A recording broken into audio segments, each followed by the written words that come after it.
الحمد لله رب العالمين والعاقبة للمتقين والصلاة والسلام على إمام الأنبياء والمرسلين أما بعد فأعوذ بالله من الشيطان الرجيم بسم الله الرحمن الرحيم وقال إني ذاهب إلى ربي سيهدين صدق اللہ مولانا العظیم وصدق رسولہ النبی الکریم۔ محبت، عقیدت، الفت اور پیار سے درود پاک پڑھ لیں۔ اللہم صلی علی محمد وعلی آل محمد کما صلیت علی ابراہیم وعلی آل ابراہیم انک حمید مجید۔ اللہم بارک علی محمد وعلی آل محمد کما بارکت علی ابراہیم وعلی آل ابراہیم انک حمید مجید۔ السلام علیکم ورحمۃ اللہ وبرکاتہ۔ سورۃ الصافات کی آیات کا ترجمہ، تفسیر اور تشریح جعل ساری ہے۔ حضرت ابراہیم علیہ السلام کی گفتگو کر رہا تھا کہ ان کو نمرود نے آگ میں جلانے کا حکم دیا، لیکن اللہ تعالیٰ کی توفیق سے وہی آگ ان کے لیے گلو گلزار بنا دی جاتی ہے۔ اس میں حضرت ابراہیم علیہ السلام کو پھینکنے کا حکم دیا گیا تھا، تو حضرت ابراہیم علیہ السلام کو آگ میں پھینکا گیا، آگ ان پر سلامتی والی ہو گئی۔ امام فخر الدین رازی رحمۃ اللہ تعالیٰ نے بیان فرماتے ہیں، حضرت ابراہیم علیہ السلام کو منجنیق میں ڈال کر آگ میں پھینکا گیا، آگ گلزار بن جاتی ہے۔ وجہ کیا ہے؟ وجہ یہ ہے ابراہیم علیہ السلام کی پیشانی میں محمد مصطفیٰ صلی اللہ علیہ وآلہ وسلم کے جلوے جلوہ کر تھے۔ وجہ یہ ہے، اس وجہ سے آگ بے اثر ہو گئی۔ تو اب آگ سے جب حضرت ابراہیم علیہ السلام باہر آئے، وہی قوم اور سخت ہو گئی۔ جب حضرت ابراہیم علیہ السلام نے دیکھا اب یہاں رہنا مناسب نہیں ہے، تو اللہ وحدہ لا شریک سے عرض کیا۔ وہ الفاظ قرآن پاک میں ذکر فرمائے، وقال انی ذاہب الی ربی سیہدین، آیت نمبر 100 سورۃ الصافات۔ وقال، اور کہا حضرت ابراہیم علیہ السلام نے، انی تحقیق میں، ذاہب جانے والا ہوں، الی ربی اس رب کی طرف سیہدین آنکری کو مجھے راہ دے گا۔ تو سب سے پہلے ہجرت فرمانے والے حضرت ابراہیم علیہ السلام ہیں۔ حضرت ابراہیم علیہ السلام نے اپنی بیوی حضرت سارہ رضی اللہ تعالیٰ عنہا اور ساتھ حضرت لوط علیہ السلام ان کو لیا، اور یہ پہلی ہجرت تھی جو عراق سے حضرت ابراہیم علیہ السلام نے کی، اور ارض مقدس شام کی طرف، فلسطین کی طرف اور حران کی طرف بھی آیا ہے۔ اس مکان کی طرف حضرت ابراہیم علیہ السلام نے ہجرت کی۔ اب حضرت ابراہیم علیہ السلام جب ان کے پاس کافی زیادہ مال و دولت ہو گئے، کافی زیادہ بکریاں ہو گئی، جانوروں کا ریوڑ کے ریوڑ ان کے زیر نگیں آ گئے، اب مال و منال بہت زیادہ ہو گیا۔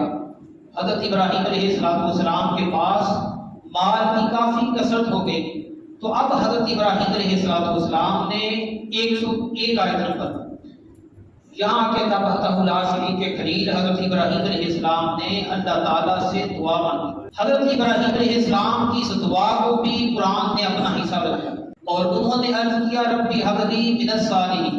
آیت نمبر 100 میں آپ کی ہجرت کا ذکر ہے، اور آیت نمبر 101 میں آپ کی دعا کا ذکر ہے۔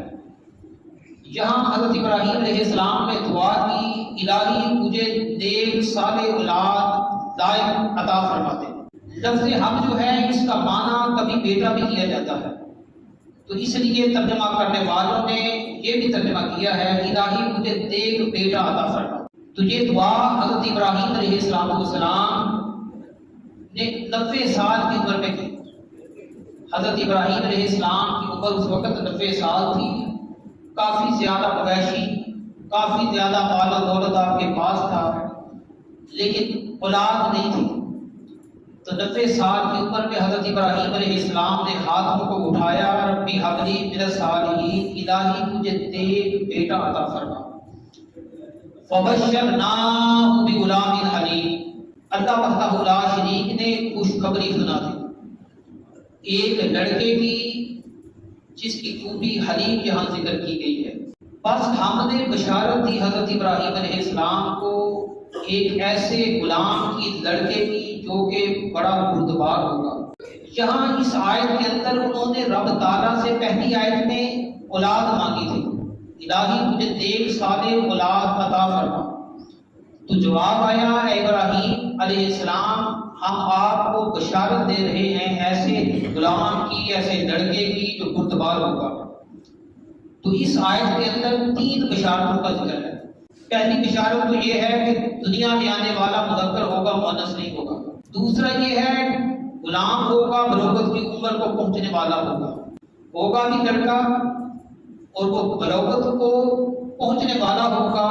غلام 11-12 سال کے لڑکے کو غلام کہا جاتا ہے۔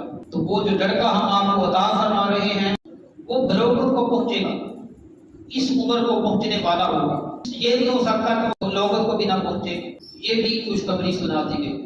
آگے ذکر ہے حلیم کا۔ حضرت ابراہیم علیہ السلام خود بھی حلیم ہیں، اور ان کو جو بیٹا دیا جا رہا ہے وہ بھی حلیم۔ حلیم کا معنی ہوتا ہے بردبار۔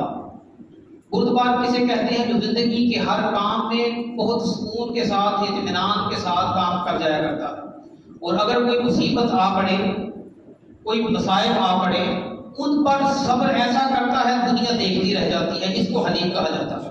بس ہم نے بشارت دی حضرت ابراہیم علیہ السلام کو ایک بردبار لڑکے کی۔ فلما بلغ معه السعی، بس جب وہ بلوغت کو پہنچ چکا، معه السعی اس کے مقابل چلنے لگا، یہاں آ کر جیسی بشارت تھی وہ پوری ہو چکی۔ حضرت ابراہیم علیہ السلام کے اس لگتے جگر کی جب عمر 13 سال ہوئی تو اللہ وحدہ لا شریک نے ایک بہت بڑا امتحان دیا۔ اس کا ذکر خیر بھی یہاں آ رہا ہے۔ جب وہ دوڑنے کے قابل ہو گیا، ساتھ چلنے کے قابل ہو گیا، اس کا ذکر خیر اللہ وحدہ لا شریک نے اس آیت کے اندر کیا۔ اب یہاں حضرت ابراہیم علیہ السلام ایک خواب کا ذکر فرما رہے ہیں۔ قال یا بنی، حضرت ابراہیم علیہ السلام نے کہا ہے میرے بیٹے، انی ارا فی المنام، بے شک میں نے ایک خواب دیکھا ہے، انی اذبحک فانظر ماذا تری، انی اذبحک کہ میں تجھ کو ذبح کرتا ہوں، فانظر ماذا تری تیری کیا رائے ہے، تو کیا سوچتا ہے اس بارے میں، کیا کہتا ہے۔ وہ حضرت ابراہیم علیہ السلام کے لگتے جگر، ان کا جواب سنیں۔ قال یا ابت افعل ما تؤمر، اے میرے ابا جان جو آپ نے خواب دیکھا ہے پورا کر دو۔ آپ نے جو خواب دیکھا ہے اس خواب کو پورا فرما دیجئے۔ یہ حضرت ابراہیم علیہ السلام کا لڑکا جس کی بشارت دی تھی اللہ تعالیٰ نے کہ حلیم ہوگا، بردبار ہوگا، اپنا کام بڑے سکون کے ساتھ، اطمینان کے ساتھ کرنے والا ہوگا، اور مصائب پر ایسا صابر ہوگا۔ ستجدنی، ان قریب آپ مجھ کو پائیں گے، انشاء اللہ اگر اللہ تعالیٰ نے چاہا، من الصابرین، صبر کرنے والوں کی قطار میں۔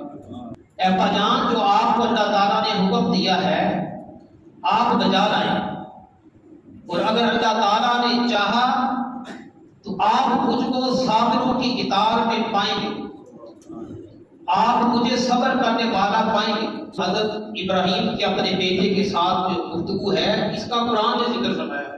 دیکھیں کہ جب وہ دونوں باپ اور بیٹا آمادہ ہو چکے، فلما اسلما، پس جب ان دونوں نے اپنے سر کو جھکا دیا، وَتَنَّهُ لِلْجَبِينِ، اور حضرت ابراہیم علیہ السلام نے ماتھے کے بل گرا دیا۔ یہ وقت کیسا ہوگا کہ باپ اپنے بیٹے کو ذبح کرنے کے لیے تیار ہے اور بیٹے کی خواہش کے مطابق ذبح کر رہا ہے، اور جیسا چاہتے کہ حضرت ابراہیم علیہ السلام نے خواب دیکھا تھا، ایک خواب ہی تو تھا حضرت ابراہیم علیہ السلام کا۔ یہ بات کرنا چاہتا ہوں کہ نبی کا جو خواب ہوتا ہے وہ بھی حق ہوتا ہے۔ یہ بھی ہو سکتا تھا بیٹا کہے ابا جان آپ نے خواب دیکھا ہے، خواب ایسے ہی ہو، آپ کہتے، لیکن نہیں، بتلایا جا رہا ہے کہ جو میرا باپ حضرت ابراہیم علیہ السلام ہے، جو میرے ابا جان ہیں، ان کا خواب ہے وہ بھی حق پر مبنی ہے۔ دیکھیں حضرت اسماعیل علیہ السلام کی تبلیغ بھی ہو رہی ہے، اور ابراہیم علیہ السلام تبلیغ بھی کر رہے ہیں، توحید کا درس بھی دینے والے ہیں، اور بیٹے کی گفتگو بھی آپ نے ملاحظہ فرمائی کہ بیٹا کیسا ہے۔ اس کے بعد اللہ وحدہ لا شریک نے ندا دی، وَنَادَيْنَاهُ أَن يَا إِبْرَاهِيمُ، اور ہم نے ندا دی حضرت ابراہیم علیہ السلام کو، قد صدقت الرؤیا، تحقیق ہے ابراہیم تو نے اپنے خواب کو سچا کر دکھایا. انا کذالک نجزی المحسنین، بے شک ہم ایسا ہی بدلہ دیتے ہیں نیکوکاروں. اس کے بعد اللہ وحدہ لا شریک نے ان ھذا لہو البلاء المبین کے الفاظ ہیں کہ بے شک یہ جو ہے آزمائش ہے، کہ باپ اور بیٹے کے درمیان گفتگو یہ بھی آزمائش ہے. قربانی کا سوال کرنا، مانگنا کہ بیٹے کی قربانی چاہتا ہو یہ بھی آزمائش ہے، اور حضرت اسماعیل علیہ السلام کا سر جھکا دینا یہ بھی آزمائش ہے. اور اب زمین پر لٹا دیا گیا، لٹا دیا جاتا ہے ابراہیم علیہ السلام اسماعیل علیہ السلام کو، یہ بھی آزمائش ہے. اور اب اعلیٰ ہاتھ میں ہے کہ ذبح کیا جائے، اب اعلیٰ ہاتھ میں ہے کہ ذبح کیا جائے، لیکن اعلیٰ چل نہیں رہا، سرداد نہیں ہو رہا. جبریل امین سے سوال کیا گیا کب آپ آسمان دنیا سے جلدی جلدی زمین پر تشریف لائے. اور ایک وقت یہ بھی ہے کہ جب ان کے بیٹے اسماعیل علیہ السلام کے حلق پر باپ نے آلہ آگے کیا تاکہ حلق کو کاٹا جائے، اس وقت میں نے بڑی جلدی کی، جنت سے مینڈا لے کے آئے اور حضرت ابراہیم علیہ السلام کے سامنے حاضر کر دیا جاتا. اس کو بھی وَفَدَيْنَاهُ بِذِبْحٍ عَظِيمٍ کے الفاظ قرآن پاک نے یہاں ذکر فرمائے. اور ہم نے ایک عظیم قربانی بھیج دی فدیہ کے طور پر، جزا کے طور پر، جس کی وجہ سے وہ قربان کر دی جاتی ہے اور اسماعیل علیہ السلام کو بچا لیا جاتا ہے. اور اسے بذبح عظیم کہا گیا ہے، بڑی قربانی. اللہ وحدہ لا شریک نے بڑی قربانی بھیجی. جنت سے مینڈا لے کے آئے حضرت جبریل امین. جب حضرت جبریل امین باپ بیٹے کو لٹا چکا ہے، اب جلدی سے مینڈا لانا مقصود ہے. جب حضرت اسماعیل علیہ السلام کو قربان کرنے کا وقت قریب تھا تو وہ جنت سے مینڈے کو لے کے چلے. جب حضرت جبریل امین اس مینڈے کو جنت سے لا رہے ہیں تو انہوں نے کلمات کہے ہیں، اللہ اکبر اللہ اکبر. جب ابراہیم علیہ السلام کے کانوں میں یہ الفاظ پڑے، لا الہ الا اللہ واللہ اکبر، یہ حضرت ابراہیم علیہ السلام نے ادا فرمایا. جبریل امین مینڈا لے کے آنے لگے، اس وقت کہا اللہ اکبر اللہ اکبر. ابراہیم علیہ السلام کے کانوں میں یہ آواز گونجی تو فرمایا لا الہ الا اللہ واللہ اکبر. اور جب حضرت اسماعیل علیہ السلام نے آنکھ کھول کر فدیے کو دیکھا، اللہ اکبر وللہ الحمد کے الفاظ حضرت اسماعیل علیہ السلام کی زبان پر جاری. تو یہ کلمات اللہ تعالیٰ کو بڑے پسند آ گئے. فرمایا ایام تشریق میں انہی کو ادا کیا جائے. اب 9 ذی الحج کی فجر سے 13 کی عصر تک یہی الفاظ دہرائے جاتے ہیں. وہ یہ کلمات اللہ تعالیٰ کو بڑے محبوب ہیں. یہ یوں سمجھ لیجیے کہ آسان آپ کو سمجھنے سمجھانے کے لیے گفتگو کرنا چاہتا ہوں. یہ کلمات کی شان ایسے ہی ہے جیسے رمضان میں انسان روزے دار ہو اور اس کی راتیں قیام کی راتیں ہیں. تو یہ دن بھی ایسے ہیں کہ راتیں بھی ایسے ہیں. یہ کسی لیلۃ القدر سے کم راتیں نہیں ہیں جو جاری و ساری ہیں. یہ جو دن جاری و ساری ہیں یہ رمضان کے دنوں سے کم تر نہیں ہیں. اس میں دیکھیں اللہ وحدہ لا شریک کے سامنے انسان اقرار کر رہا ہے، اللہ تعالیٰ کی بڑائی بیان فرما رہا ہے. وَتَرَكْنَا عَلَيْهِ فِي الْآخِرِينَ، اور اللہ وحدہ لا شریک نے ذکر خیر باقی رکھا بعد کے لوگوں پہ حضرت ابراہیم علیہ السلام. سلام علی ابراہیم، سلامتی ہو حضرت ابراہیم علیہ السلام پر. کذالک نجزی المحسنین، ایسے ہی اللہ تعالیٰ صلہ دیتا ہے نیکوکاروں. انہ من عبادنا المؤمنین، بے شک جو ابراہیم علیہ السلام ہیں، بے شک انہ من عبادنا المؤمنین، بے شک جو ابراہیم علیہ السلام ہیں وہ ہمارے ایمان والے بندوں میں سے ہیں. دیکھیں اللہ وحدہ لا شریک نے بہت بڑا امتحان بھی دیا اور اس میں کامیابی بھی عطا فرمائی. تو پتہ چلا اللہ وحدہ لا شریک کے ہاں جس کا مقام جتنا بڑا ہوتا ہے اللہ تعالیٰ اسی حساب سے اسے امتحان دیتا ہے. تو جب ابراہیم علیہ السلام آگ میں تھے، آگ بے اثر ہو گئی. آگ کی تفصیل تو جلانا ہے لیکن پتہ چلا کہ تفصیل اسی وقت ہوتی ہے جب اللہ تعالیٰ چاہے. تو جو آلہ ہے اس کا کام کاٹنا ہوتا ہے، اس کی تاثیر یہ ہے کہ وہ کاٹتا ہے. تو حلق تو بڑا نرم ہوتا ہے لیکن جب اللہ تعالیٰ چاہے تاثیر دور کر دے وہ چیز نہ کاٹ سکتی ہے نہ جلا سکتی ہے. تو اللہ وحدہ لا شریک نے حضرت ابراہیم علیہ السلام کو محفوظ فرمایا اور حضرت ابراہیم علیہ السلام کی قربانی کو اللہ تعالیٰ نے قبول بھی فرمایا. اور حضرت ابراہیم علیہ السلام کے جو خواب ہیں اللہ وحدہ لا شریک نے اس کو سچا بھی کر دکھایا. جنت میں جو میڈا چل رہا تھا اس میڈے کو بھیجا جو 40 سال سے وہاں چل رہا تھا. 40 سال سے جنت میں چل رہا تھا. وہ میڈا حضرت ابراہیم علیہ السلام کے لیے بھیجا گیا کہ بیٹے کو ایک طرف کر دیں, اس کو ذبح کر دیں. آخری بات کرنا چاہتا ہوں. مزاب رحمت کعبۃ اللہ کا وہ پرنالہ ہے جس کو رحمت کا پرنالہ کہا جاتا ہے. مزاب رحمت پر اسی مینڈے کے جو جنت سے آیا تھا, اس کو جب ذبح کیا گیا تھا, اس کا سر اور سینگ لٹکا دیے گئے تھے. سر اور سینگ مزاب رحمت کے پرنالے کے ساتھ لٹکا دیے گئے تھے.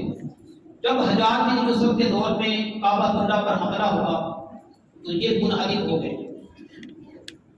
اور ایک وقت یہ بھی تھا کہ جب کعبۃ اللہ کے اندر اس کے سینگ پڑے ہوئے تھے, اس مینڈے کے سینگ کعبۃ اللہ کے اندر پڑے ہوئے تھے, اور نبی رحمت صلی اللہ علیہ وسلم نے ان کی زیارت بھی کی.